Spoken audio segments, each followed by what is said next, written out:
So guys, going back to our 3D viewport scene, so now we are gonna try to manipulate the scene, get more familiar with the tools, the gizmos, and how to move objects around. So um, we can go to the left side of the screen. There you have this menu of tools. You can, as I said, show that, reveal that, or hide that by clicking T on the keyboard. So if you click T here, you can hide that or reveal it back. So the first tool you have on the top is the select box. So it's either you click and drag and select multiple objects, or you can like select separate objects by just clicking on the preferred objects. And then you have this small arrow here. If you hold that, click and hold, it will reveal like other selection options. So you have the lasso tool, the circle tool, and the select box tool, and the tweak one. So per default or by default, this will be the select box will be selected for you. So if you want to change that, you know where to find those other options. Then you have the cursor tool, the 3D cursor tool. It is that dotted circle with the red dots in the middle of your scene. So you can change that by just selecting the tool and clicking in different position in your 3D viewport.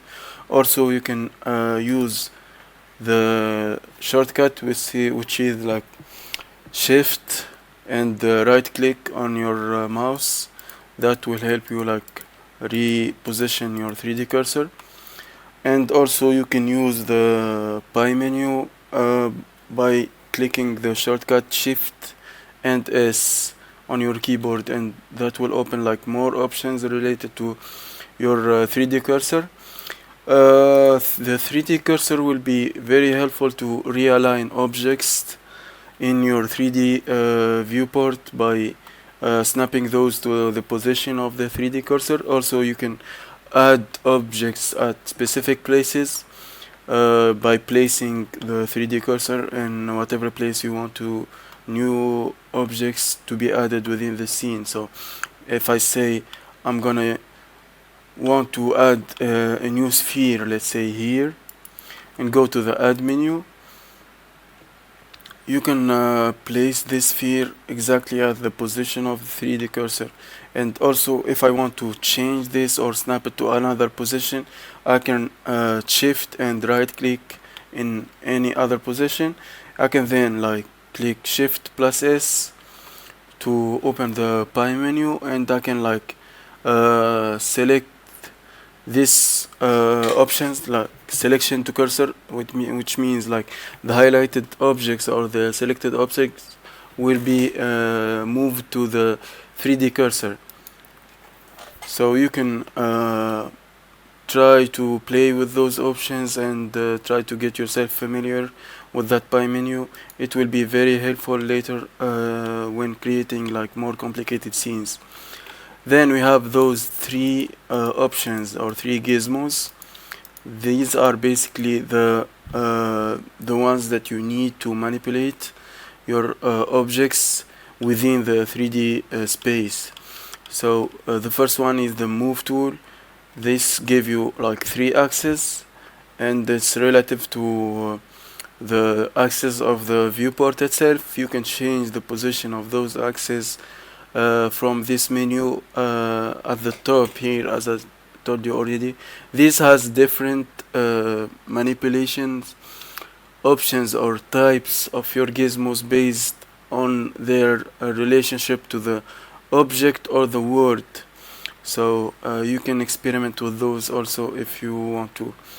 So if I choose one axis, I left click and drag this around, it will move the object only on that axis. We can try this with the Y axis also. So you can use that. You can go up and down.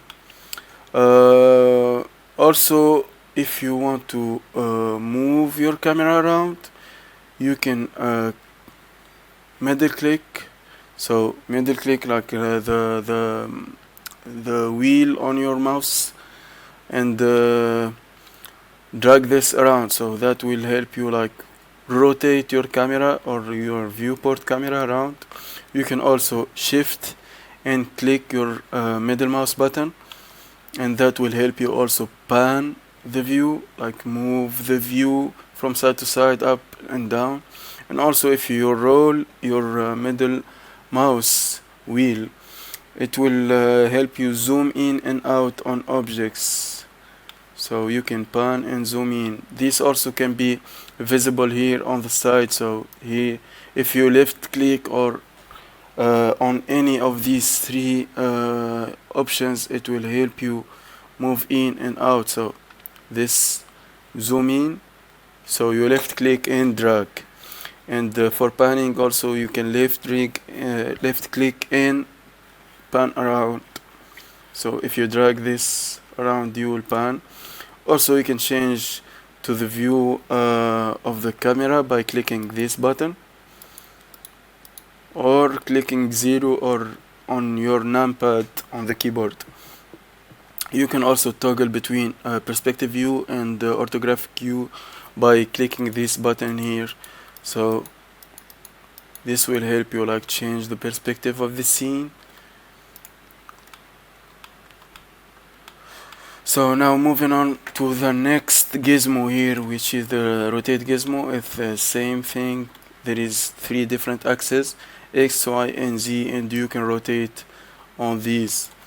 You can also use the scale gizmo, and there is that fourth one that has all the transformation combined here. So there is scale, move, and rotate all once in one gizmo. So that will help you like manipulate more your objects.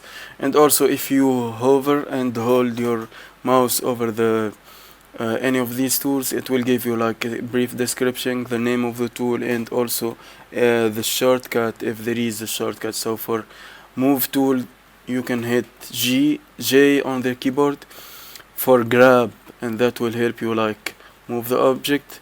And if you want to snap it to a specific axis, you can type the first letter of that axis on the keyboard. So let's say I want to snap this to the Y axis.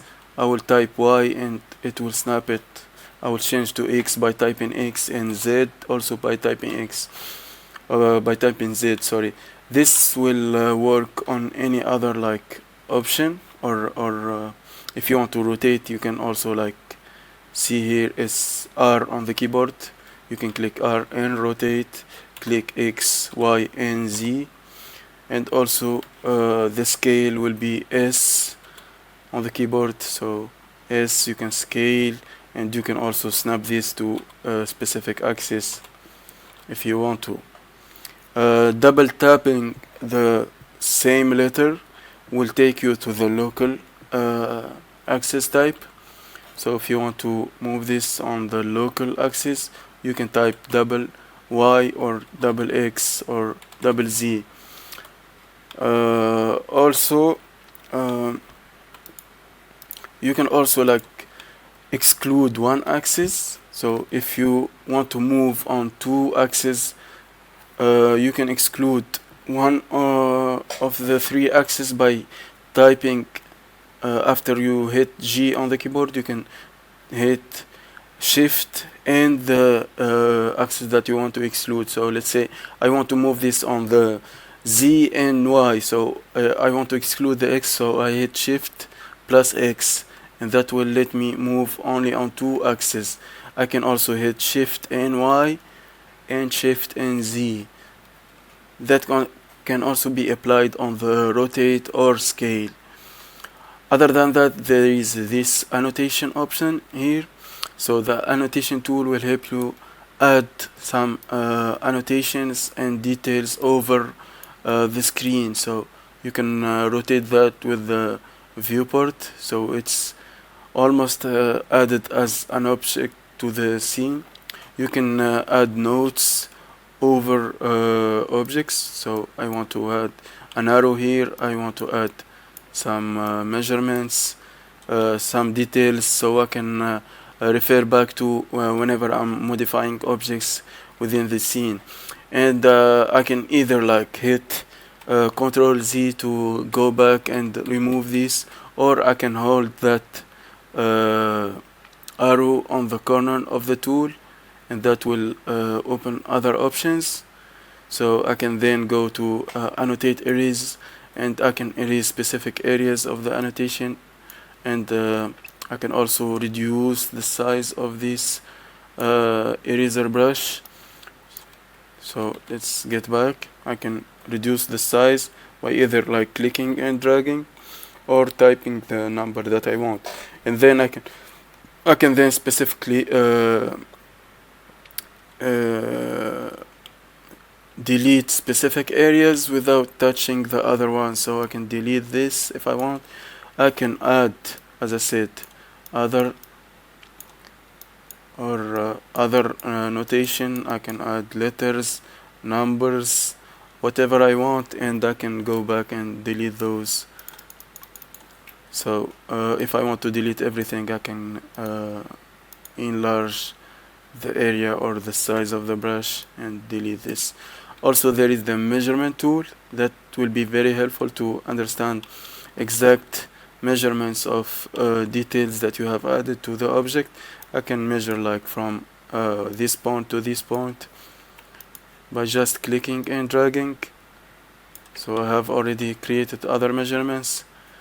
I can start here and create whatever measuring for areas that I want to. I can click like that. This will stick to your scene, so you can remove that by going and clicking like Control Z, or as I said, clicking over to other tools that will hide the measurements that you did.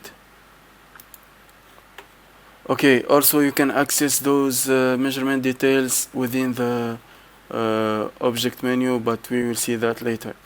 So if I say that I want to create or add another object, as I said, you can either go to the add menu on the top here and add from there, or you can use the shortcut.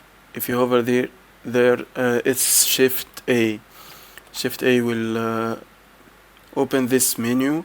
You can have sections, which includes like primitives, shapes or curves or surfaces or forces or camera or light. So you can add here other objects to the scene and make some more complicated scenes. Also, you can manipulate objects and get access to specific related to the type of the object, specific options here by selecting the object itself and going to the object menu, and you can explore this more. You can also change selection, select similar, select mirror, and select like grouped, linked. You can also use lasso select by accessing this from the selection menu here. You can go to the view and create a screenshot from the viewport or render like a viewport animation just to visualize your animations quickly and shared with other team members or other people. Okay, so now I guess we basically have already covered the majority of the manipulation tools for your scene, and we will move on